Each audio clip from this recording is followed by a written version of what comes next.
the dust of redemption settled in a man's throat and stayed there, a permanent grit of regret.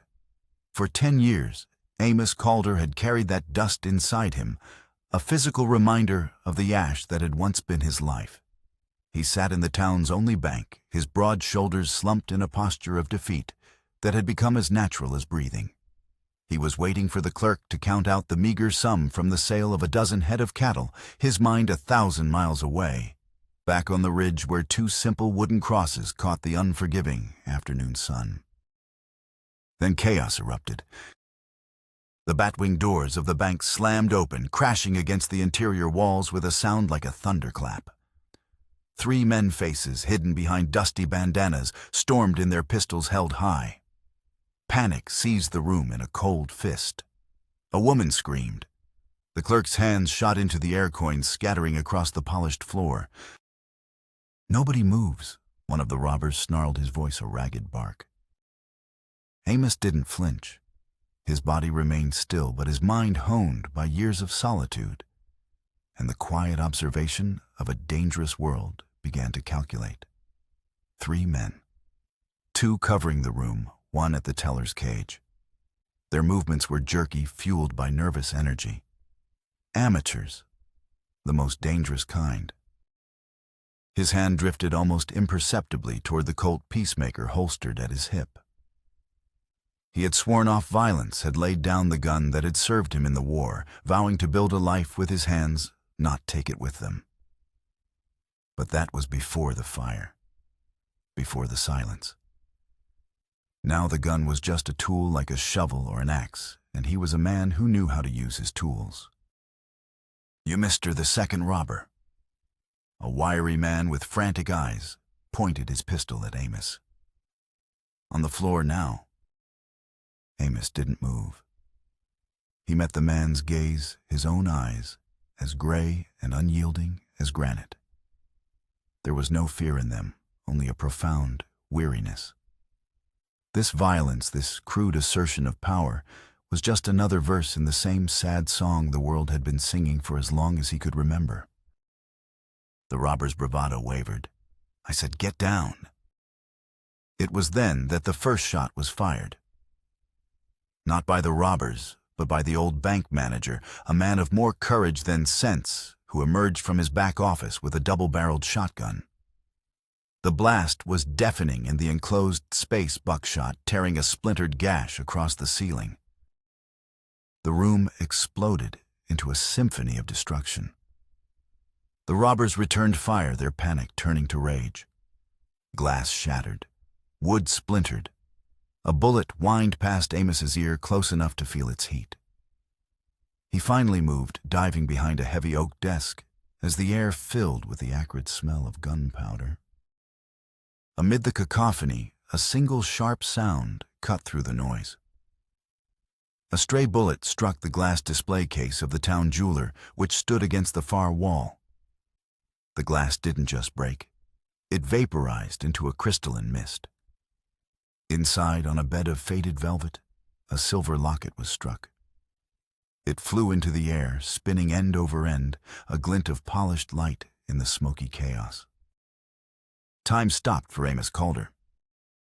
The locket was oval-shaped, etched with a delicate climbing rose, its silver surface catching the dim light as it tumbled through the air. It was identical to the one he had given his wife Sarah on their first anniversary. He could see it now resting against the hollow of her throat, rising and falling with her gentle laughter. He had found its scorched and blackened remains in the ashes of their home, the clasp melted shut forever, sealing the tiny portraits of him and their son Daniel inside. The memory hit him not as a whisper, but as a physical blow. The roar of the fire, the heat that had peeled the skin from his hands as he clawed at the collapsed door, and the gut-wrenching finality of the silence that followed. He had been in town fetching a doctor for Daniel's fever and had returned to a funeral pyre. He had failed them. He who had survived cannon fire and sabers had been unable to protect his own family from a simple house fire. The guilt was a shadow that had never left him a cold companion in his empty cabin. The spinning locket landed on the floor with a faint metallic clink, lost in the ongoing shootout. But for Amos, it was the only sound in the world. It was a ghost, a judgment, a searing reminder of his failure. The gunfight ended as quickly as it began. The bank manager lay wounded, groaning behind his desk. The robbers, having scooped up what money they could, fled into the street, their escape marked by the frantic thunder of hooves. Silence descended thick and heavy, punctuated by the whimpers of the terrified customers. But Amos didn't hear them. He rose slowly from behind the desk, his gaze fixed on the floor. He walked past the splintered wood and scattered glass, his boots crunching on the debris, and knelt. His calloused fingers, more accustomed to the feel of reins and lumber, closed around the small silver oval. It was cool to the touch. The bullet had left a deep scar across the rose, etching a fresh wound on an old memory. Sheriff Hale burst in. Moments later, his face a mask of weary frustration. "Amos, you all right?"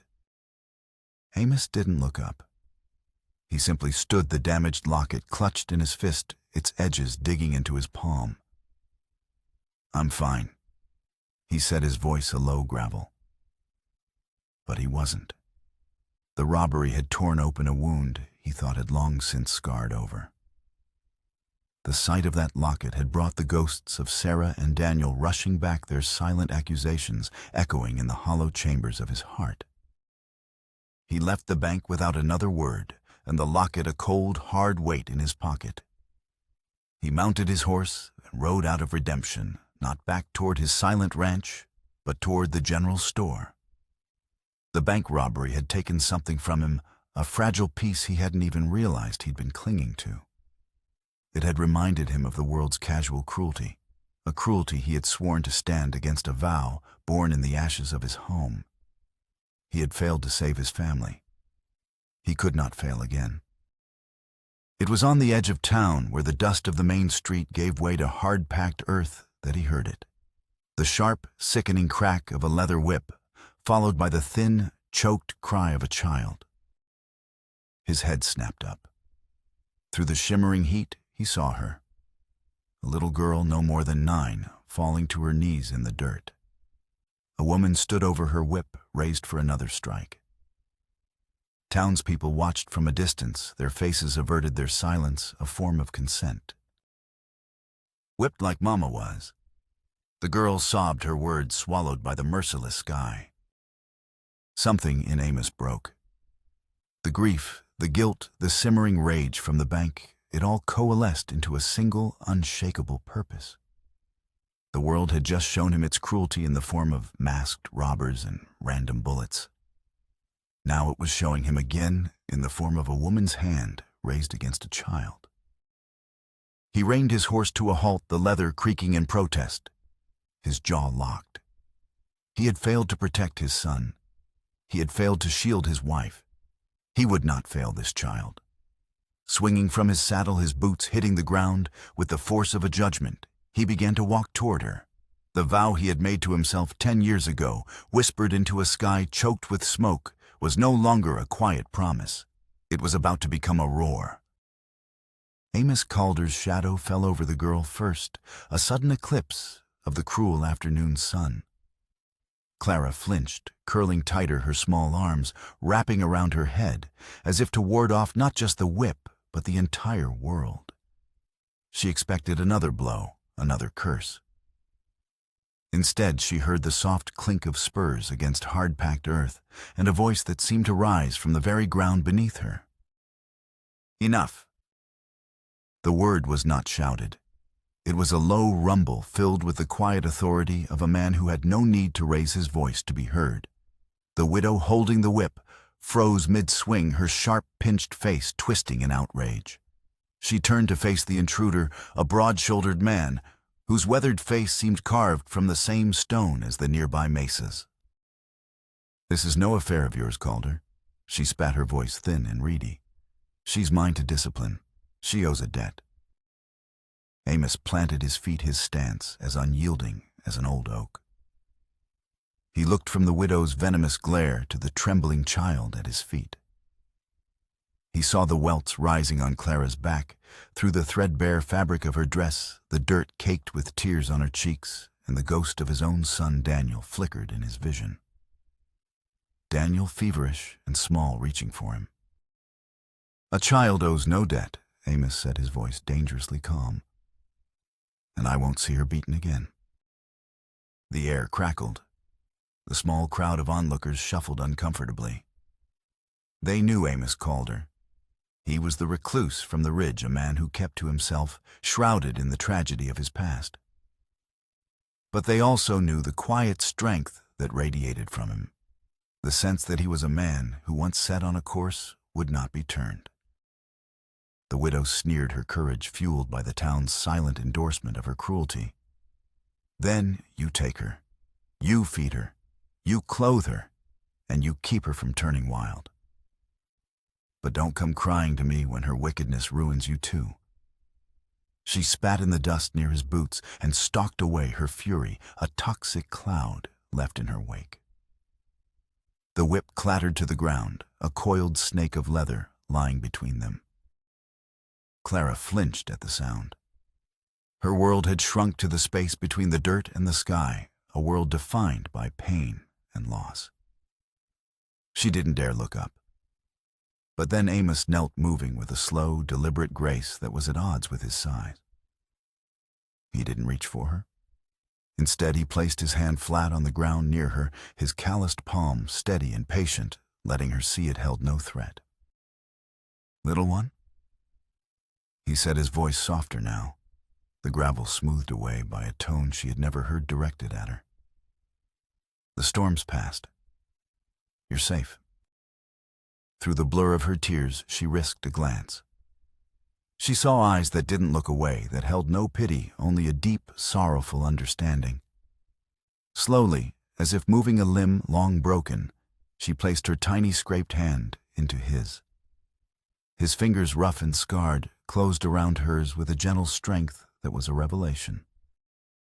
The crowd whispered as Amos lifted her. She weighed nothing, a bundle of bones and fear. He cradled her against his chest, her head finding a natural resting place in the curve of his shoulder. He swung into his saddle with an economy of motion, settling her securely in front of him. With one last sweeping glare at the silent, watching town, he turned his horse and rode away from redemption. The trail to his ranch was long and quiet. Amos held the child, feeling the tremors that still racked her small body. She didn't speak, didn't cry anymore. She just clung to the front of his coarse wool coat, her knuckles white as if he were the last solid thing in a world that was trying to shake her apart. As the sun dipped below the horizon, bathing the landscape in hues of fire and bruised purple, his cabin came into view. It was a humble structure of hand-hewn logs, standing firm against the vast, empty expanse. A weathered barn leaned nearby, and smoke curled from the stone chimney, a lonely sentinel in the twilight. To anyone else, it was a place of isolation. To Amos, it was a sanctuary and a tomb. He dismounted carefully, lifting Clara into his arms before sliding to the ground. She looked at the cabin with wide, uncertain eyes. He shouldered the door open and carried her into the warmth of the hearth. A fire was already crackling, a habit he'd kept long after there was no one else to warm. He set her down gently in a chair by the fire. She immediately drew her knees to her chest, her hands rising to shield her face. Kindness, she had learned, was often just the prelude to a different kind of pain. Amos knelt before her. "You're safe here," he said, his voice an oath. "This roof doesn't allow for harm. Not while I draw breath." He moved to a shelf and returned with a bowl of water and a clean cloth. He expected her to pull away when he reached for her, but she remained frozen, watching him with those ancient, wounded eyes.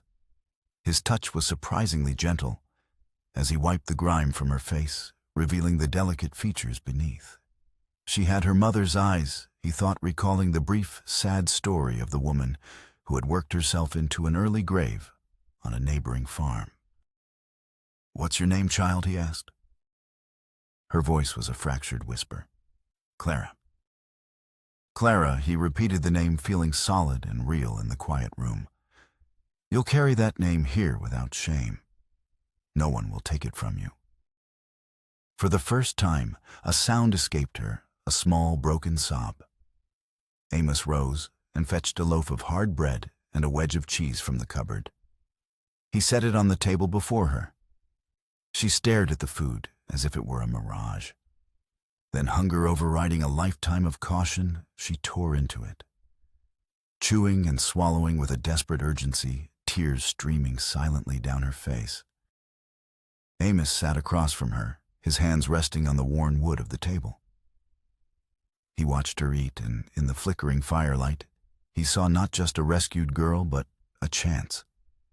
A chance to build something new in the ruins of his life. A chance to honor the vow he'd made to the ghosts of his wife and son. When she was finished, her small body finally succumbing to exhaustion, her head began to nod.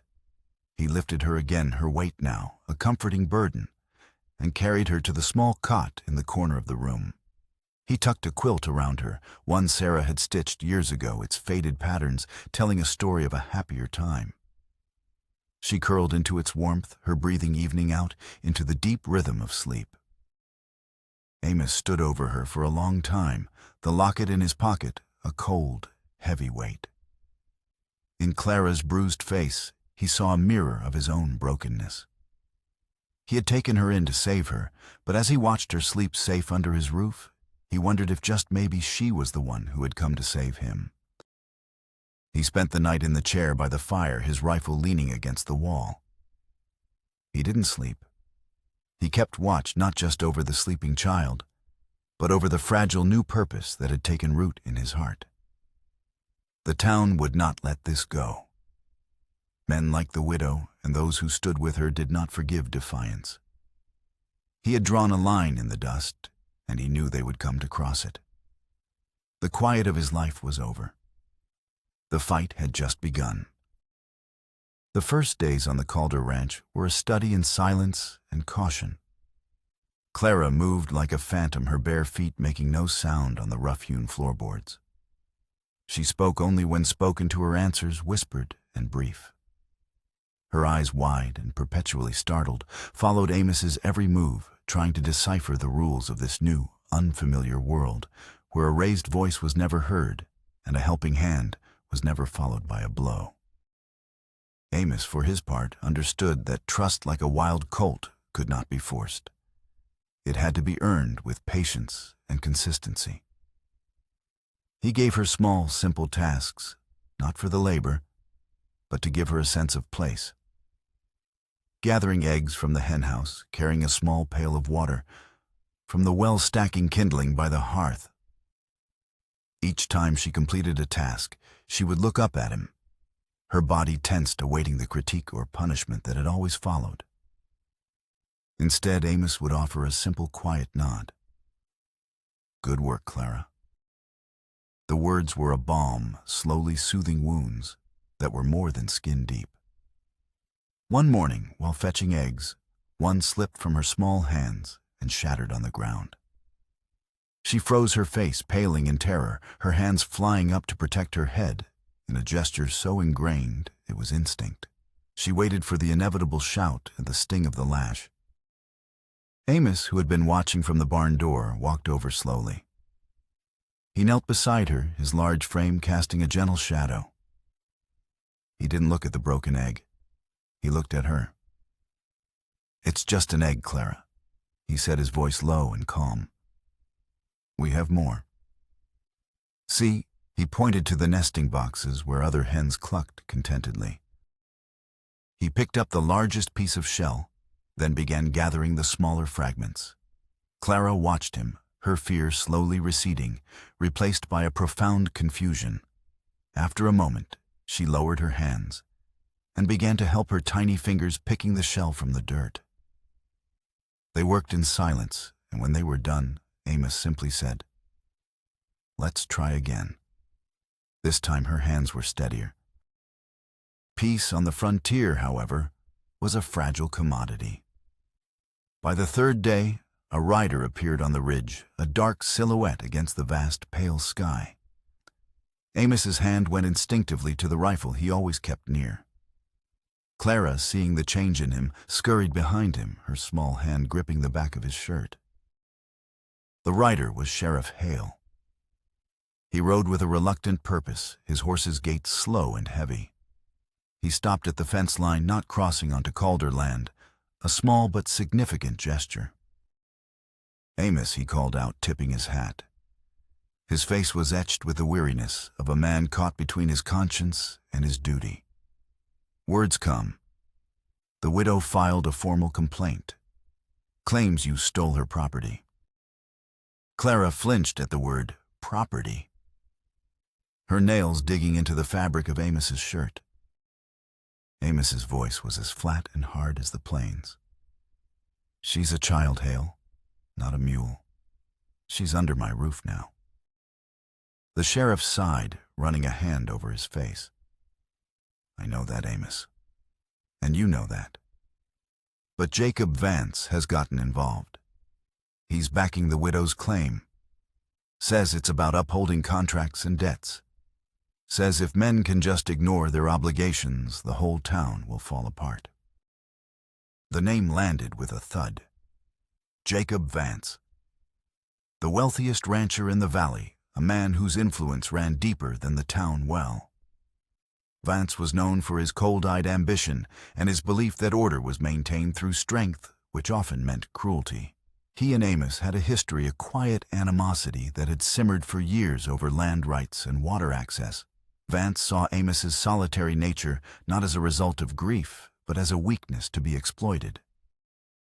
"This isn't about any debt," Amos stated, his eyes narrowing.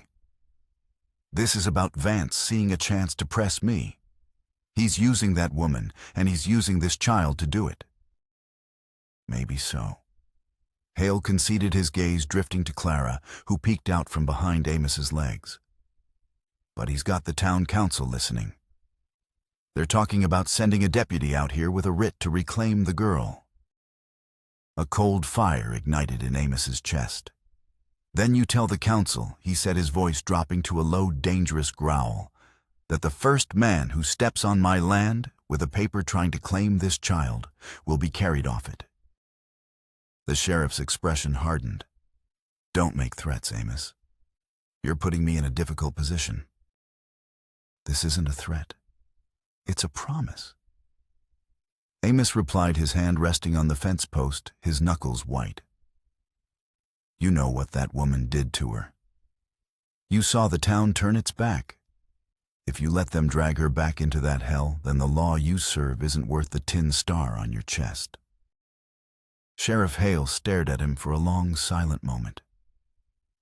The wind whistled through the dry grass, the only sound between them. Finally, he gave a slow, reluctant nod. "I'll tell them what you said. But be ready, Amos. Vance doesn't back down. He'll see this as a challenge. He'll come himself." With that parting warning, the sheriff turned his horse and rode away, leaving a heavy silence in his wake.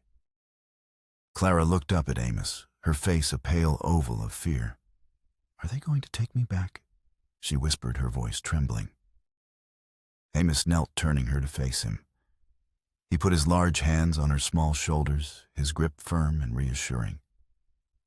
"You listen to me, Clara," he said, his eyes boring into hers. "Men will come. They will make noise, and they will make threats. But they will not take you.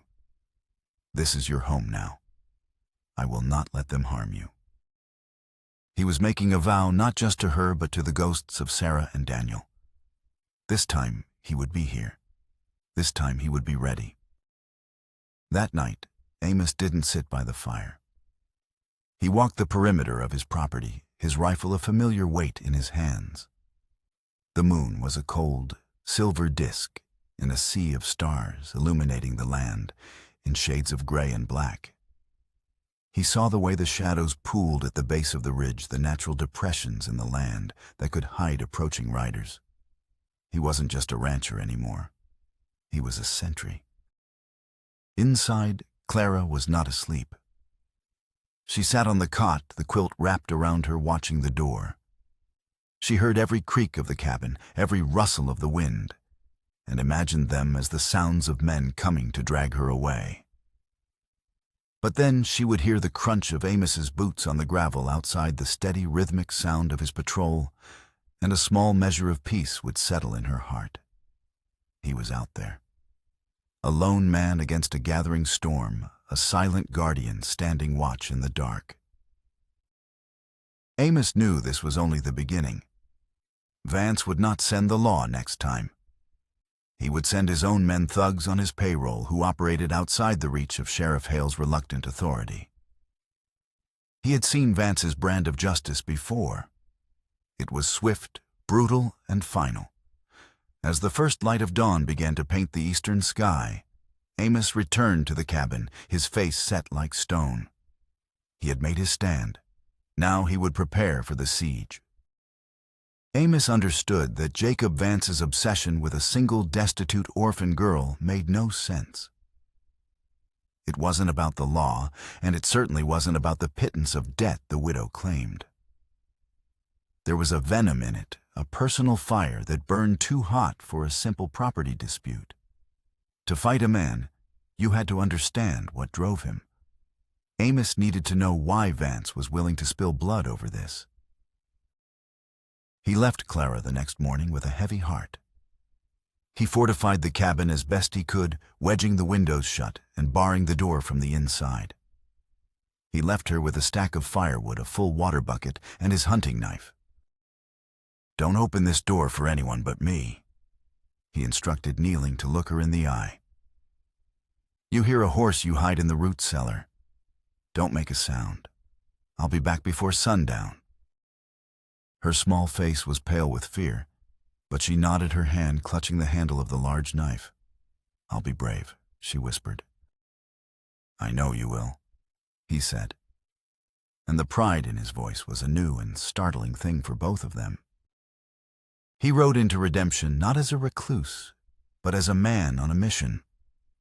The town watched him pass, whispers trailing in his wake like dust devils.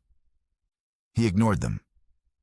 His destination was not the sheriff's office or the general store, but the dusty, cluttered office of the town records clerk, a man named Elias, who had been recording the births, deaths, and deeds of the county for 40 years. Elias peered at Amos over his spectacles. Calder. "Don't see you much. What can I do for you? Looking to sell that ridge of yours? Vance has been asking after it." "I'm not selling," Amos said, his voice flat. "I'm looking for information on Jacob Vance's family." Elias blinked. "Vance. Not much to tell. His father built that empire. Jacob inherited it. He's got no wife, no children. Just the ranch and a temper as foul as bad whiskey. No other family," Amos pressed. "No brothers, sisters." The clerk frowned, tapping a long, ink-stained finger against his chin. "Well, now that you mention it, there was a brother. Younger boy. Thomas. A quiet, sensitive lad. Not cut from the same cloth as Jacob at all. What happened to him?" Elias sighed, leaning back in his creaking chair. "Tragic thing. He worked for a time about 10 years back. Did a stint on one of the ranches up north of here. Then he just vanished. Some say he ran off, couldn't take the hard life. Others figured he met a bad end in the wilderness. Jacob never spoke of it. It was right around the same time." Elias's voice trailed off, his eyes filled with a sudden awkward pity. "Right around the time of your fire, Amos. A bad season for this county." The pieces began to click into place, forming a picture that was still hazy, but darkening with menace.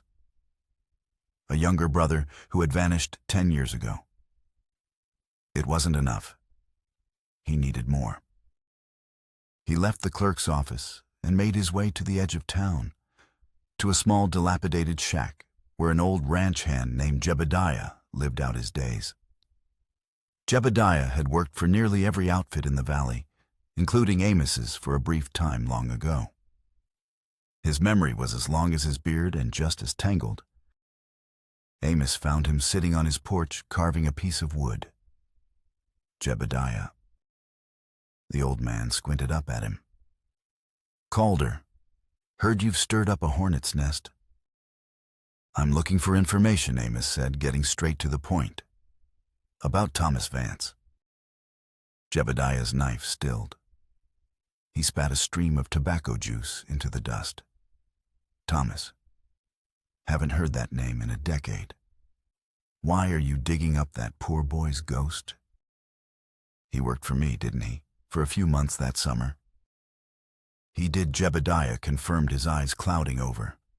And it was a bad time for him. You had that foreman then. Silas. A man with a heart like a fist. Mean streak a mile wide. Amos's gut tightened. He remembered Silas. A hard worker, but a cruel taskmaster. Amos had hired him to manage the ranch hands while he and Sarah were busy with their newborn son. He had been so consumed with the joy and terror of being a new father that he hadn't paid as close attention to the goings-on in his own barn as he should have. Silas was hard on all the boys.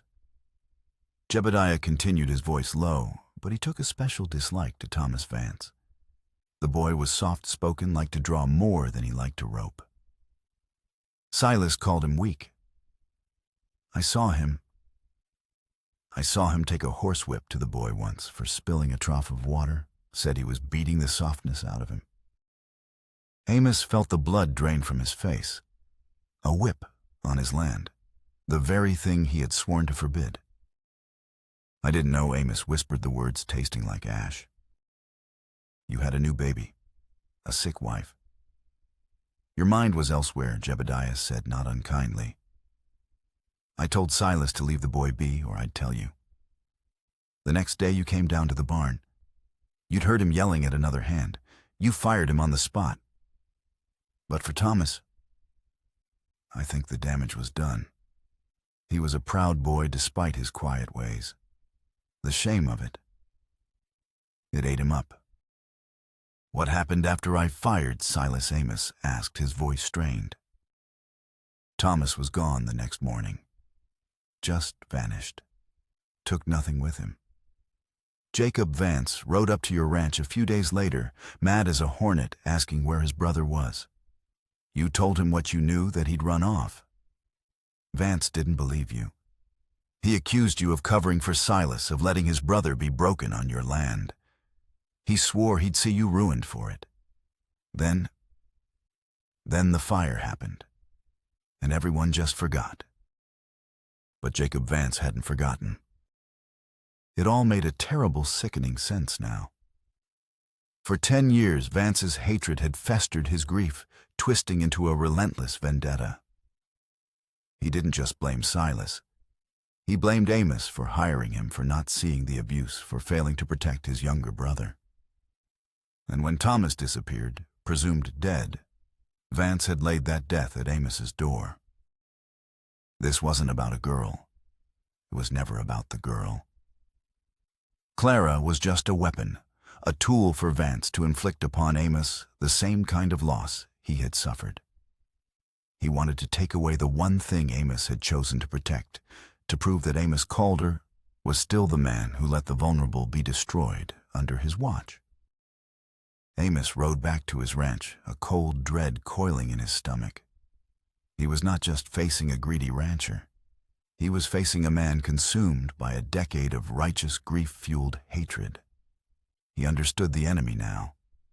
But understanding him didn't make him any less dangerous. It made him more so. As he crested the final ridge, he saw his cabin small and defiant against the twilight. A thin plume of smoke rose from the chimney. Clara was safe. For now. But Vance was coming, and he wasn't just bringing riders. He was bringing the full weight of a 10-year-old ghost, and he intended to use it to burn Amos's world down all over again. The knowledge changed everything. This was no longer a fight for Clara's future. It was a reckoning with Amos's past. He had fired Silas, yes, but had it been enough? Had he acted too late? The guilt he carried for Sarah and Daniel now had a new complicated layer. Had his distraction as a new father allowed a boy to be broken on his land? Vance's accusation, however twisted, held a kernel of truth that pierced Amos's soul. He intercepted Vance on the trail 2 days later. It wasn't a plan. It was an inevitability. Amos had been checking the southern fence line when he saw the lone rider approaching, moving with the arrogant assurance of a man who believed he owned the very ground he rode on. Amos waited his horse stock still, his hand resting on his thigh, inches from his colt. Vance reined in, a cruel smirk playing on his lips. Calder, come to your senses, ready to hand over what doesn't belong to you. This isn't about the girl, Vance, Amos said, his voice level. This is about your brother. The smirk vanished from Vance's face, replaced by a flash of pure, unadulterated hatred. His eyes, cold and dark, narrowed into slits. You will not speak his name. I know what happened, Amos continued, pushing past the warning. I know about Silas. I know you blame me for Thomas running off. Vance's hand twitched toward his own pistol. You did more than let him run off. You stood by while that animal you hired broke him. You, with all your land and your quiet strength, you did nothing. My brother was a good, gentle soul, and your ranch was the place that destroyed him. He died out there in the wilderness, alone, and terrified because of you. Each word was a poisoned dart, and Amos felt them land. The old guilt, the shame he'd learned about from Jebediah, churned within him. I fired Silas the moment I knew what he was, he said, his voice strained. Too late. Vance roared, his control finally snapping. It was always too late with you, Calder. Too late for my brother, too late for your own wife and child.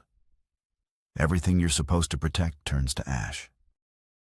The words struck Amos harder than any bullet could have. Vance was twisting the knife, using Amos's most profound tragedy as a weapon. You took my family from me. Vance spat, his voice trembling with a decade of repressed fury. So I swear, on my brother's memory, I will take yours. That little stray you've taken in, she's the closest thing to a family you'll ever have again. I'm going to tear her away from you. I'm going to make you feel the exact same emptiness that I have felt every single day for 10 years. This isn't about land. It isn't about a girl's debt. It's about retribution. The terrible truth was laid bare between them. The conflict had been reshaped. This was a blood feud, a deeply personal war born from shared tragedy and misplaced blame. Amos now understood the depths of the abyss he was facing. Vance wouldn't stop until one of them was destroyed. You're wrong, Amos said, his voice barely a whisper but carrying across the charged silence. He was on my land, and I failed to see his pain. I will carry that. But what you're doing now, this isn't for him. This is for you. And I will not let you use an innocent child to settle your score. Vance laughed, a harsh, broken sound. Then you will die protecting her. He wheeled his horse around and galloped away, leaving Amos alone on the trail, the weight of the past and the threat of the future pressing down on him like a physical force. He returned to the ranch with a heavy, resolute heart. The coming storm now had a name, and it was vengeance. He looked at his small cabin, at the wisp of smoke rising from the chimney, and saw not just a home, but a battleground. Inside, Clara was waiting. He was teaching her to read using one of Sarah's old books of poetry. Her brow would furrow in concentration as she sounded out the words, her small finger tracing the letters. In those moments, the ghosts receded. In those moments, there was only the quiet, hopeful present. He would not let Vance take that from her. He would not let him take it from him. As the sky began to darken, the wind picked up, carrying with it the scent of dust and distant rain. It moaned through the eaves of the cabin, a mournful, prophetic sound. The storm was coming, both the one in the sky and the one in Jacob Vance's heart. Amos checked his rifle, oiled the action, and laid out his cartridges on the table. He was ready. This was his last stand, a final chance to atone for the failures of his past by protecting the fragile hope of his future. The wind was a living thing now, a malevolent spirit howling down from the ridges. It tore at the roof of the cabin, shrieking through the cracks in the log walls. Outside, the world was dissolving into a churning chaos of sand and dust. The sky, once a brilliant twilight canvas, was now a roiling, bruised ceiling of brown and gray. The sandstorm had arrived. And with it came Vance. They didn't ride in with torches this time. The wind would have extinguished them in an instant. They came as dark, hunched shapes materializing out of the swirling dust, their faces wrapped in cloth, their rifles held tight. Amos counted 8 men, including Vance, their forms appearing and disappearing in the maelstrom. The storm was an ally and an enemy, to both sides reducing visibility to a few feet, turning the familiar landscape into a treacherous alien world. "Clara, the cellar!" Amos yelled over the roar of the wind. She scrambled from her cot, her face a mask of terror, clutching the small wooden horse he had finished carving for her. She disappeared through the trapdoor in the floor, just as the first bullets tore through the cabin's shuttered windows. Amos flattened himself against the wall, his own rifle raised. He couldn't see them, but he could hear them, their muffled shouts swallowed by the gale. The environmental chaos leveled the playing field. A dozen men were no better than one if they couldn't see what they were shooting at. He fired back, aiming not at a man, but at the flash of a rifle, the sound of a voice. The report of his gun was a flat, deadened crack in the thick, dust-choked air. A scream answered him quickly, carried away by the wind. One down. Inside the cabin, an old grandfather clock that had belonged to Sarah's father ticked relentlessly in the corner, its steady metallic rhythm a counterpoint to the howling chaos outside. Tick. A bullet splintered the doorframe. Tock.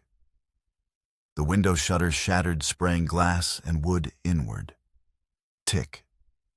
The howl of the wind rose to a fever pitch. Tock. The fight was a disorienting, brutal dance in the dark. Figures would emerge from the brown haze for a split-second fire and vanish again. Amos moved from window to window, a ghost in his own home, making his presence seem like that of 3 men, not one. He was patient. He let them waste their ammunition on shadows, while he made every one of his shots count.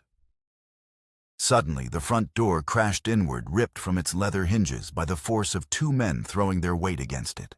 They stumbled in, blinded by the relative darkness of the cabin, their eyes still adjusted to the brown out.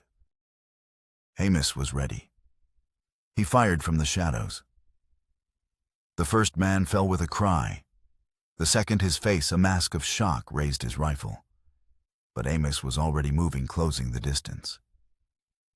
He brought the butt of his own rifle up in a vicious arc, catching the man under the jaw.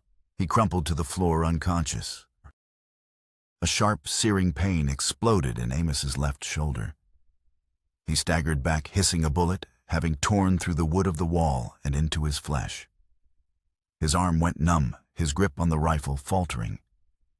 He grit his teeth against the wave of agony, switching the heavy gun to his right hand. He was wounded. His victory was no longer certain. Calder Vance's voice was right outside a triumphant snarl. "You're bleeding, I can smell it, it's over, give me the girl." From the cellar, Clara heard the scream of pain, heard Amos's grunt. She knew he was hurt. Her heart hammered against her ribs, a frantic bird trapped in a cage. The wooden horse's sharp edges dug into her palm. He had promised to protect her. Now it was her turn. Amos leaned against the wall of the world, tilting his shoulder, a nexus of fire. He could hear them moving, closing in on the cabin. He was trapped. Then from behind him, he heard a sound. The trap door creaked open. Clara emerged, her face streaked with dirt, her eyes burning with a desperate fire he had never seen before. She wasn't holding the horse anymore. She was holding the heavy cast-iron skillet from the hearth. "What are you doing?" Amos rasped, shoving her back toward the cellar. "Get down." But she ignored him. She ran to the far side of the cabin, where a single lantern burned its flame, dancing wildly in the drafts. With a cry that was part terror, part defiance, she swung the heavy skillet, shattering the lantern's glass chimney. Oil and flame spilled across the floor, and a wall of fire erupted, blocking the shattered back window. The men outside yelled in surprise, backing away from the sudden inferno. It was the diversion Amos needed. As their attention shifted to the fire, Jacob Vance took his chance. He burst through the open doorway, his face a demonic mask of grit and rage, his pistol leveled at Amos's chest. "It ends now, Calder," he breathed, his eyes wild. Amos tried to raise his rifle with his one good arm, but he was too slow, the pain too great. Vance's grin was a triumphant slash in the firelight. But as he pulled the trigger, Vance let out a guttural roar, not of triumph, but of pure, unadulterated agony. "Thomas," he screamed, his voice breaking. The name was a confession, a prayer, a curse. "My brother." "He didn't just run away, Calder. He came back that night to your ranch." He was confused, weeping. He said Silas had broken something inside him. He wanted to burn the foreman's bunk to destroy the place of his shame. But he was just a boy. He dropped the lantern in the hay. Vance's words tumbled out, a torrent of guilt held back for a decade. "The fire, it spread so fast. He tried to warn you, to wake you up, but it was too late. He saw the roof collapse. He saw it all. He ran, and the guilt killed him as surely as the wilderness did. He started the fire. Calder, my brother killed your family." The confession hung in the air, more devastating than any bullet. The roar of the sandstorm, the crackle of the flames, the ticking of the clock, it all faded into a deafening silence. Amos stared at Vance, seeing not a monster, but a man drowning in the same sea of grief that had consumed him for 10 years. Vance's entire vendetta had been a lie, a monstrous shield to protect himself from the unbearable truth that his own brother was responsible for the tragedy he blamed on Amos. The fight was over. There was nothing left to fight for but the shared gaping wound of their past. Vance sank to his knees, his pistol falling from his limp hand, his shoulders shaking with ragged, broken sobs. The monster was gone, leaving only a man shattered by a truth he could no longer contain. The fire in the cabin guttered and died, starved of fuel. Outside, the sandstorm's fury began to subside, its howl softening to a mournful whisper. Amos stood over the kneeling, weeping form of Jacob Vance, his own pain, both the fresh fire in his shoulder and the old cold ache in his soul, overwhelming him. He looked at the smoking ruin of his doorway, at the terror and courage on Clara's small face, and understood. This was not a victory. It was a reckoning. And in its terrible, bloody aftermath, something had to be rebuilt from the ashes. When the sun finally broke through the thinning dust, it illuminated a scene of quiet devastation. The world was coated in a fine layer of brown grit. The barn was a skeletal ruin, the cabin scarred and battered, and the ground was littered with the evidence of the night's brutal battle. Sheriff Hale arrived an hour later, his posse flanking him. He found Amos sitting on the porch steps, his shoulder crudely bandaged with a strip of cloth from Sarah's quilt. Clara was beside him, her head resting against his good arm, asleep from pure emotional and physical exhaustion. Jacob Vance sat on the ground, where he had fallen a hollowed-out shell of a man staring at nothing. His remaining men had long since fled. Amos Hale asked, his voice full of a cautious respect. Vance looked up, his eyes empty. "It was Thomas," he said, his voice a dead monotone. "My brother started the fire." He repeated the confession, the words devoid of passion, now just the flat, heavy truth. He was taken into custody without a word of protest, a man already imprisoned by his own guilt. In the days that followed, a new rhythm established itself on the Calder Ranch. The work of rebuilding began. Sheriff Hale, in a silent act of penance for his inaction, organized a handful of townsfolk to help Amos raise a new barn.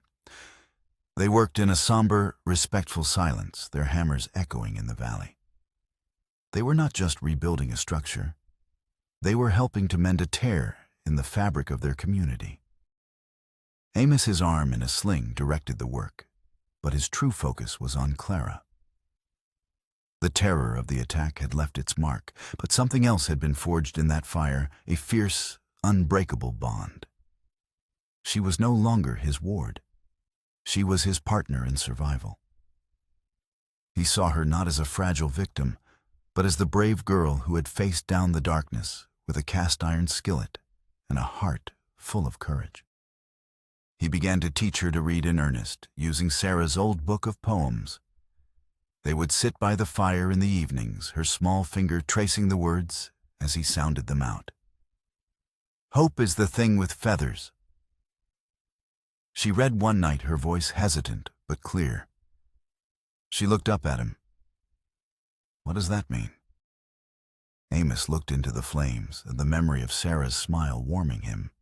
"It means," he said, his voice thick with emotion, "that even when everything is broken, there's a part of you that can still fly."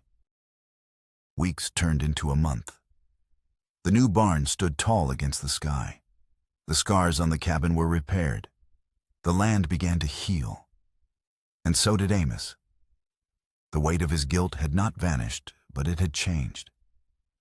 He understood now that his vow wasn't just about preventing cruelty.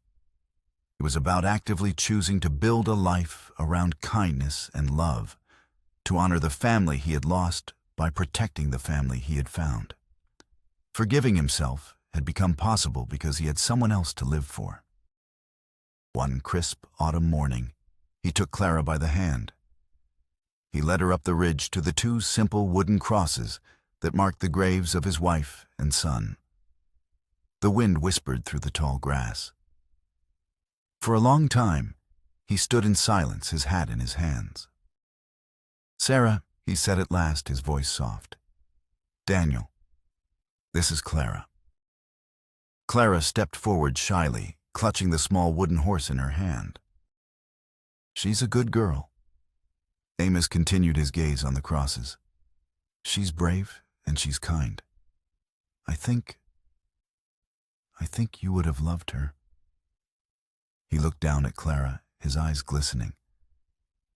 "I'm taking care of her. I promise." He reached into his pocket and pulled out the silver locket from the bank. He had spent hours carefully hammering out the dent and polishing away the worst of the scratches. The scar from the bullet was still visible on the rose, a faint line like a memory. But it was beautiful again. He opened the clasp. Inside, he had removed the scorched portraits of himself and Daniel, replacing them with a tiny pressed wildflower from the field where Clara liked to play. He knelt in front of her. "This belonged to someone very special," he said, his voice husky. "I want you to have it." Her eyes widened as he fastened the delicate chain around her neck. The silver was cool against her skin. She lifted it, her fingers tracing the etched rose, the faint scar. She looked from the locket to the two graves, and then up at the man kneeling before her, the man who had stood between her and the world's cruelty. Her lips parted, and for the first time, a single word, full of a hope so powerful it could rebuild a world, fell from them. "Pa." The word was quiet, almost lost on the wind. But for Amos Calder, It was the loudest, most beautiful sound he had ever heard. He pulled her into his arms, his one good arm holding her tight, and for the first time in 10 years, the dust of regret was washed away, leaving only the promise of a new dawn.